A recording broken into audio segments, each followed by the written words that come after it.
অথচ আপনার পয়গম্বর কোনোদিন হাসেন নাই, অট্ট হাসি হাসেন নাই, হাসলেও মুস্কি হাসতেন, মুস্কি হাসতেন। কান লা ইয়াযহারু ইল্লা তাবাসসুমা, পয়গম্বর যখন হাসতেন মুস্কি হাসতেন। সাহাবায়ে কেরাম বলেন নবীজি যখন হাসতেন আমরা তখন ভাবতাম, মনে করতাম নবীজির দুই টুটে দুইটা চাঁদ, নবীজির দুই টুটে দুইটা চাঁদ উঠেছে আমরা মনে করতাম। এরকম হাসতেন, দাঁত দেখা যেত না, হাসিতে শুধু প্রকাশ পাইত, চেহারার অঙ্গ ভঙ্গিতে বোঝা যেত তিনি হাসতেছেন, কিন্তু দাঁত বের হতো না। আমরা খালি দাঁত নিয়ে হাসতে হাসতে লম্বে শুরু করে লাগে, ঠিক কিনা বলেন? না, ইয়া জুলছেন জায়েজ নেই। তো এই পাঁচটা নসিহত পয়গম্বর করছেন। কয়টা নসিহত? আবু হুরায়রা রাদিয়াল্লাহু আনহু বললেন, ইয়া রাসূলুল্লাহ আমি রাজি।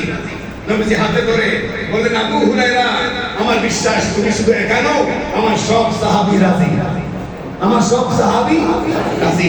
চুপ করে বলে দিলেন, আবু হুরায়রা ও সাহাবীরা তোমরা শোনো, আমার এই পাঁচটা নসিহত যদি গ্রহণ করতে পারো, সেই অনুযায়ী আমল করতে পারো, আমি পয়গম্বর তোমাদের জান্নাতের জিম্মাদারি গ্রহণ করব।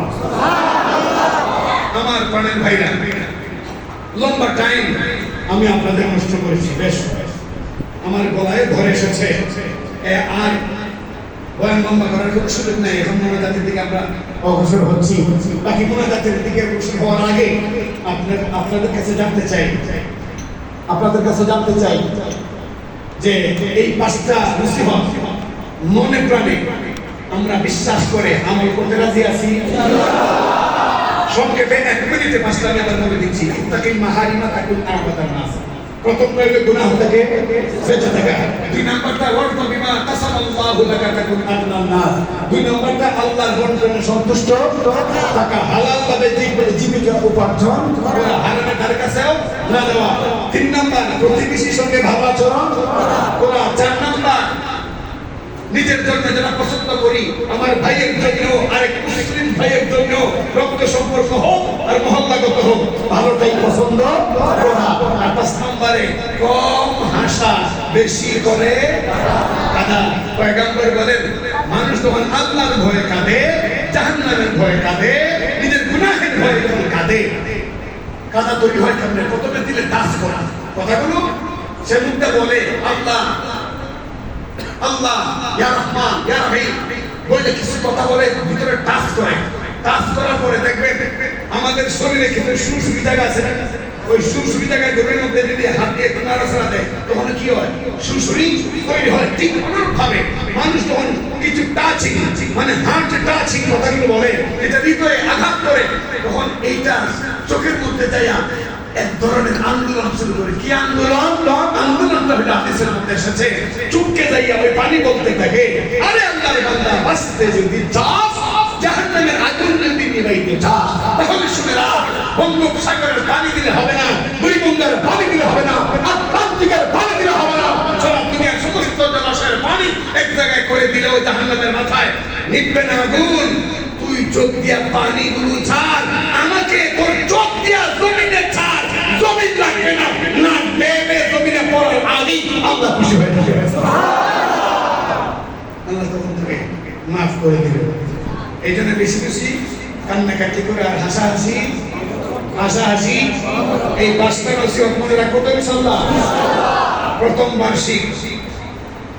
বার্ষিক ইসলামী মাহফিল আপনাদের খতিব সাহেব বলেছেন আমার বয়ানের শুরুতে, এটা কি প্রথমে থাকতো না দ্বিতীয়, তৃতীয়, চতুর্থ হাত্তাল কিয়ামা? হ্যাঁ, আগামী বছর হইতো। হ্যাঁ ইনশাআল্লাহ। আওয়াজ যথেষ্ট দুর্বল, তার মানে ভাবতেছেন এই ওইতো কইলি তো সান্দা দিতে হইব। ভয় করেন কেন ভাই?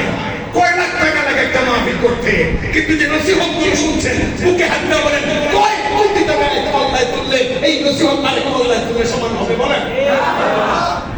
আগামী বছর হইতো ইনশাআল্লাহ। সবাই বলেন ইনশাআল্লাহ।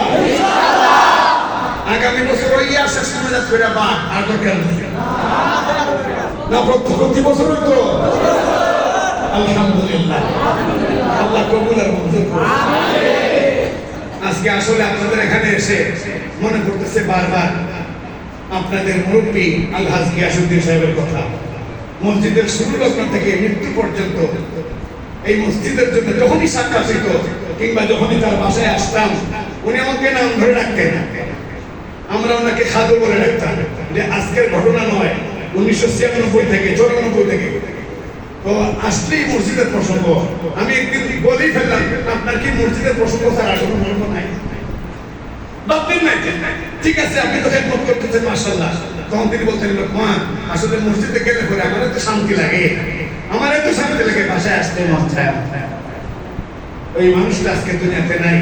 আজকে আসার সময় তার কবরের দিকে আমি তাকিয়ে এসেছি আর মনে মনে ভাবতেছি যে খালো আমি যাচ্ছি আজকে আপনার সেই খেদমতের মসজিদে। হয়তো আপনি নাই, আপনার সহযোগিতা হচ্ছে, আপনি নাই, আপনার থাকাকালীন অবস্থায় যারা কাজ করছেন তারা আছেন, আপনার সঙ্গীরা আছেন, তারাও আপনার জন্য আজকে দোয়া করবেন। তো আমরা তার জন্য দোয়া করবো ইনশাআল্লাহ।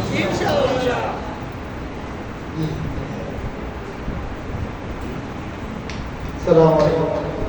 সম্মানিত মুসলিমবৃন্দ, আমি খুবই আনন্দিত এত অল্প সময়ের মধ্যে আমাদের এই মাহফিল এত সুন্দরভাবে পরিচালনা হয়েছে এবং বড় বড় উলামা ইকরাম এখানে বয়ান করছে। আমি দিল থেকে এবং সবার প্রথমে আমি সর্বপ্রথম মহান আল্লাহর দরবারে শুকরগুজার করতেছি, সবাই মিলে আলহামদুলিল্লাহ। আসলে এই মাহফিলের কৃতিত্ব আমি একা না, সমস্ত মুসলিয়ান ইকরাম এবং এলাকাবাসীর পক্ষ থেকেই মাহফিল।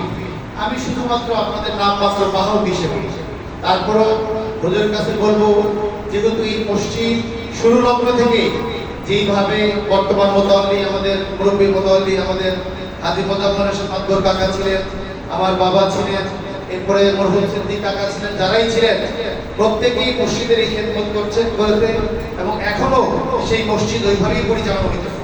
এই জন্য আমি হুজুরের কাছে লম্বা লিস্ট দিয়ে দোয়া চাইব না, হুজুরের কাছে আমি নাম বলে দিচ্ছি যাদের অবদানের কারণে এই মসজিদ 25 থেকে 26 বছর পদার্পণ করেছে। সেই লোকগুলোই এই মসজিদের কাজ সেই শুরু লগ্ন থেকে ছিল, এখনো আছে। সবচেয়ে সুসংবাদ হলো যে এই মানুষটা 21টা বছর এই মসজিদের খতিব হিসেবে ছিলেন, সে আজ এই মসজিদের প্রথম মাতৃ হিসেবে সে প্রথম থেকে শেষ পর্যন্ত এখানে বসা, সে হলো মাওলানা মুসলিউদ্দিন সিরাজি। সেই মসজিদের মায়া, দরদ, মাহফিল এবং প্রত্যেকটি ইট কণা তার প্রতি ভালোবাসা ছিল। আমি এই জন্য হুজুরের কাছে সময় নষ্ট না করে আমি বিনীতভাবে তার কাছে দোয়া চাইব। আমাদের এই মসজিদের অত্যন্ত শ্রদ্ধাভাজন ব্যক্তিত্ব মরহুম হাজী সিদ্দিকুর রহমান কাকা, আমার বাবা হাজী গিয়াসউদ্দিন আহমেদ, আমার তালুই হাজী হযরত আলী খান, হাজী খলিল কাকা, হাজী আব্দুল মতিন, সোহরাব ফিকার, হাজী ইকবাল, আমার মামুন মাস্টার ভাইয়ের বাবা মা, তারপর আমি হাজী কাবুলের বাবা মা, তারপর ঈসা সরকার মামার স্ত্রী মারা গেছে উনি, সালাম কাকা, এবং হাজী নোমান ভাইয়ের আব্বা আলী, যিনি এই মসজিদে তার অনুদান আছে, তিনি এই মসজিদ শুরু লগ্ন থেকে অনুদান দিয়েছেন। আজকে তার জন্য দোয়া চাই, তার জন্য দোয়া করবেন। এবং এছাড়া আমি যাদের নাম বলতে পারি নাই তাদেরও জন্য দোয়া করবেন। এবং যারা জীবিত আছে, বিশেষ করে আমাদের সম্মানিত মুতাওয়াল্লি হাজী মোজাম্মেল হোসেন মাদবর কাকা, এরপর যারা আমাদের মুরব্বী যারা বেঁচে আছেন হুজুর তাদের জন্য দোয়া করবেন। এবং বিশেষ করে ওই আমাদের কাঞ্চন কাকার জন্য দোয়া হইছে, উনি অসুস্থ, উনি ওনার ছেলে মসজিদের জন্য অনেক অনুদান করে, এবং আমাদের কালামি ভাই তার মেয়ে হয়েছে তার জন্য দোয়া। এবং যারা যারা নাম বলতে পারেনি প্রত্যেকেই আমার কাছে বলেছেন, হয়তো প্রত্যেকের নাম বলা আমার পক্ষে সম্ভব নয়। হুজুরের কাছে বলার উদ্দেশ্য হুজুর সবার জন্য দোয়া করবেন, বিশেষ করে আমার মায়ের জন্য দোয়া করবেন, আমার বাবার জন্য দোয়া করবেন, আমার বন্ধু সে অসুস্থ, সে আপনাদের মাহফিলে আসছে, আমার বন্ধু ইদ্রিস ভাইয়ের জন্য দোয়া করবেন, এবং সমস্ত মুসলিমের জন্য হুজুর দোয়া করবেন। আমি যদি আমার তরফ থেকে কোনো ভুল হয়ে থাকে এই মাহফিল করার ক্ষেত্রে আল্লাহর রাস্তে আমি শুধুমাত্র মাওলাকে রাজি খুশি করার জন্য করেছি, দুনিয়ার কাউকে রাজি খুশি করার জন্য না। অনেকে বিরক্ত করেছি, কষ্ট দিয়েছি, উদ্দেশ্য একটাই ছিল আল্লাহকে রাজি খুশি করা। এবং যারা এই মসজিদের অবদান যাদের ছিল, বিশেষ করে যারা এই মসজিদ থেকে আজকে দুনিয়াতে নাই, আমার বাবা সহ যারা এই দুনিয়াতে চলে গেছে, শুধুমাত্র তাদের অবদানের কারণে আজকে এই প্রথম মাহফিল শুরু করেছি। আমার কথা হলো এই মাহফিল শুরু করে দিলাম, আমি হয়তো একদিন থাকবো না, কবির ভাষায় এমন জীবন করিও গঠন, মরিবে মরিবে তুমি, হাসিবে তুমি, কাঁদিবে ভুবন।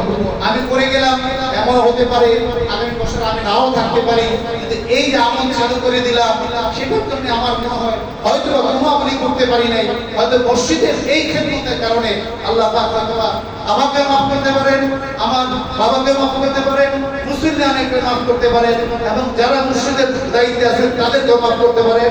তাদের জন্য দোয়া করি এবং হুজুরের কাছে দোয়া চাই। আমরা অত্যন্ত গর্বিত হুজুরকে পাওয়ার জন্য, এবং বড় বড় ওলামায়ে আসছে তাদের জন্য সবার জন্য দোয়া করবেন হুজুর। এই বলে আমি আমার বক্তব্য শেষ করছি। ইনশাআল্লাহ যদি আপনারা কাছে থাকেন, সামনে যদি আমরা আবার আশা করেন, তাহলে ইনশাআল্লাহ প্রতি বছরই এরকম বড় বড় মাহফিল হবে, আরো বড় বড় ওলামায়ে কেরাম আসবে। এই মসজিদ ওলামায়ে কেরামের, এই মসজিদ ওলামায়ে কেরাম ওলামায়ে পরিচালনা করবে।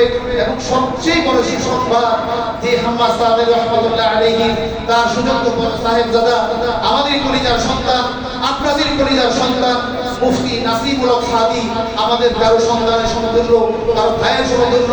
এই মসজিদ তার নিয়ন্ত্রণে চলবে, আলেমের নেতৃত্বেই চলবে ইনশাআল্লাহ। তাকে নেতৃত্ব মেনে আমরা চলবো ইনশাআল্লাহ, ঠিক কিনা? ইনশাআল্লাহ। মসজিদ কারণ মুসল্লি অনেক সবার পক্ষ থেকে মসজিদ এবং সবার একটি দায়িত্ব বেহাদার ইমাম আমাদের খতিব সাহেব এবং মরহুম হাম্মাদ সাহেব রাহমাতুল্লাহ সন্তান, সেই যেভাবে আমাদের ইনস্ট্রাকশন দিবেন আমরা এসব চলবো ইনশাআল্লাহ।